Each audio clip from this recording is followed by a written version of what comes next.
Good morning. It is 7:32 a.m. on Sunday, November 11th, 2018 here in Korea. And I am Christiana Ellis and I just got up. This is 5 more minutes. So, as you can tell by the completely different backdrop behind me, I had to change rooms here in the hotel due to an unspecified computer problem. I'm not sure exactly what it was. They didn't they told me it was a computer problem, and then I asked what kind of computer problem, and they told me it was a computer problem. So anyway, but today is Sunday. That means I'm continuing my rewatch of Gravity Falls with episode 2, The Legend of the Gobblewonker. Now, I will say that despite some pretty good jokes and a strong finish, I think this is not one of the stronger episodes of the series, in my opinion. I think part of that is because the whole idea of, Grunkle Stan wanting to bond with Dipper and Mabel and them ditching him to go monster hunting feels very contrived. It's early in the series to just pull that out of nowhere without supporting it, because in the first episode we really didn't get much impression of Grunkle Stan as someone who was sad about not having bonded enough with Dipper and Mabel. So it kind of feels a little contrived, I think, as an emotional core of an episode. And I think that so let me be clear, though. This is not a bad episode by any stretch. Boy, the lighting is weird in here today. I don't know. It's not a bad episode of television. I just think that the show does better as it goes on. And this is kind of this one feels a little simple compared to some of the stuff they get up to later. So in any event, what happens in this episode? Well, we learn a couple of things. That we learn about the photo contest that Dipper seems confident that they'll be able to win because they see crazy stuff all the time. And we learn that they plan to... gosh, I'm a little bit out of it this morning. So then it's, family bonding day, and there's an implication that there have been previous family bonding days. And I think part of where, the awkwardness of this theme comes in is this idea of, how long have they been in Gravity Falls at this point? Because the impression we got in episode 1 is that it hasn't been that long yet. But then we do a cutaway joke of remember the last family bonding day? And then it's when was that? I don't... So I'm perhaps being overly critical about that aspect of the show. But in any event, we get lots of jokes to the effect of... excuse me. Gosh, I'm feeling a little weird this morning. The jokes all right, put your blindfolds on and get in the car, and the kids go, yay! Wait, what? And it just feels like an easy joke. It doesn't feel like an in-character joke for the kids to say yay and then question it when they had already just questioned the idea of family bonding day. It's okay. It's fun. In any event, family bonding day, the trip planned is fishing because it's fishing season, and specifically, Grunkle Stan has a crappy little dinghy named the Stan of War, and he has made custom hand-stitched fishing hats for Dippy and Mabel, and the kids are just immediately not super thrilled. But then the local crazy old man says he saw the Gobblewonker from Scuttlebutt Island, and it wrecked a ship, and he wants everyone to listen to him, but nobody believes him because they think he's crazy. And there is a very nice bit with, and it sets it, it's paid off later, but the bit where the ranger comes out of the ranger station, starts spraying him with a water bottle and says, "No, no, we don't want to hear about your crazy monster theories again, Dad." And it's just the way that sentence keeps escalating while he's spraying him with a water bottle is pretty fun.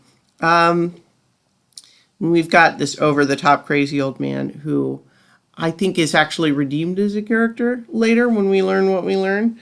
But otherwise, he's kind of he's just silly. And that's okay, because we meet several other silly members of the town, and it's fine.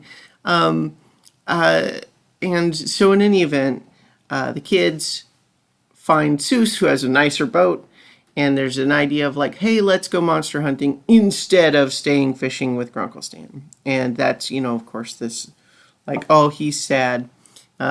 He wanted them to go fishing with him because he doesn't have any fishing buddies because his friends at his lodge don't like or trust him, which is also a good gag. But in any event, so we get, the monster hunting trip, which has some nice bits too about them heroically setting off on their journey and then going back for sunscreen. Also, there's some nice business with Dipper's plan to like, oh, see, the problem usually is that you don't have a camera ready. So I have 17 different cameras that we're going to have in various places. So make sure we all have a camera when the time comes. And then to have Seuss and Mabel proceed to immediately dispense several of them. And we're doing like a countdown. It's pretty great. That's great stuff. And so we get, off to... we get the very familiar beats of a story like this where, they're searching, it's creepy, they hear weird sounds, they see a shape that turns out to not be it. The beavers are pretty funny in this, just with their little subtitles saying just things like, hey, hi, we're beavers.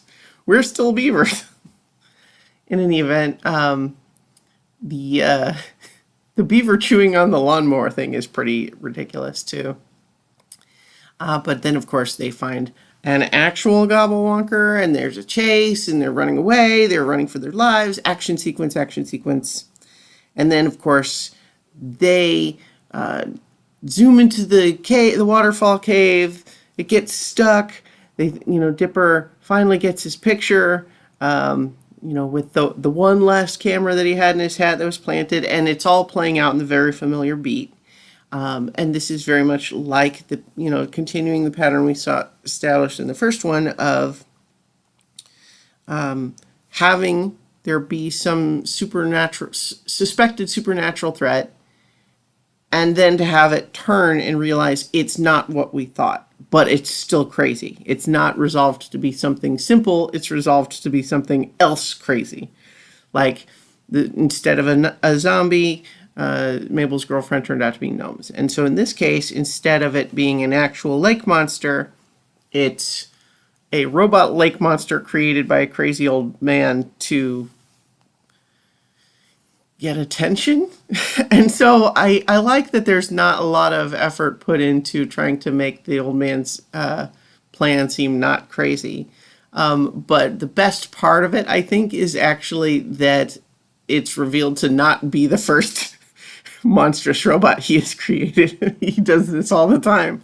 I think that's really kind of fantastic. And so the reveal of this crazy old prospector character as the brilliant roboticist / geneticist, neurogeneticist, I think he says at some point, and that he routinely builds monstrous giant robots to get revenge on people he feels like he have neglected him. And then the way that ties in to the much more mundane beat of there's nothing that us old fellers won't do to connect with our family. And then Dipper and Mabel like, aw, we left Grunkle Stan. And it's like, yeah, okay. I need to tell my computer to stop doing that. Okay. So, sorry. What just happened was because I hadn't touched the mouse in too long, my computer decided to turn the screen off, and that messes with the recording. And anyway, so we decide to have them go back, and it's interesting, though, I think that the reveal of the Gobblewonker as actually just a giant robot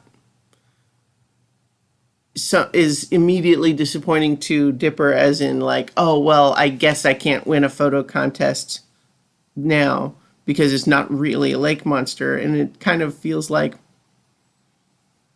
it's still an interesting picture, don't you think? But I guess they decide they decide they don't want to tell on Old Man McGucket. Anyway, so that wraps up the episode, and we got more time with Seuss, who is continues to be a dim but amiable and surprisingly brave sidekick. And I also, again, surprisingly thoughtful, and like the whole bit about him musing on whether or not he's the side character who's going to die to establish the true reality of the threat. It's silly stuff. So in any event, that's this episode. It's a pretty simple one, but I think the show gets stronger from here. In any event, we'll leave it there, and I'll talk to you more about episode 3 next week. And in the meantime, I'll talk to you tomorrow for 5 more minutes, specifically about the trip to Bear Tree Park that I took yesterday.